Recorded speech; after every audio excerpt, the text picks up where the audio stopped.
All right, here we are on the sunny side of Saint-Pierre in Geneva, Calvin's church. In the background there, we've just come out of the morning worship service of the Calvin Quincentenary celebration. Ryan, why don't you tell us who preached and what we heard this morning and how we can apply it to our lives?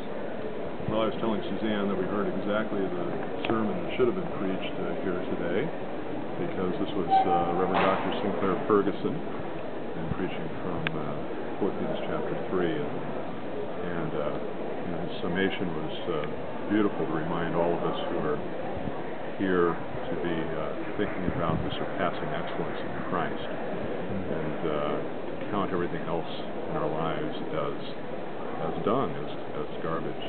He really challenged us, and challenged an audience full of people who have come a long way, a lot of people who are very talented, very gifted, very accomplished, but telling us all that it is Christ whom we worship and adore, and that all things next to that are as nothing. So it's really a wonderful sermon. I think maybe Calvin wouldn't have approved of us commemorating his birthday, but I think he would like the sermon. I think he would have too.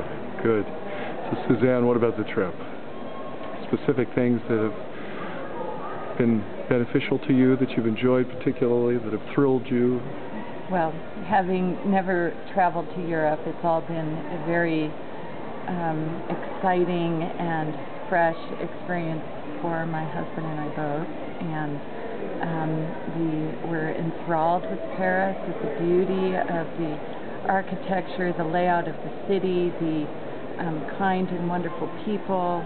We appreciate the antiquity of the city so that we can more readily imagine what it would have been like, perhaps back in the days of John Calvin, and visiting the sites where he too had walked and lived and breathed and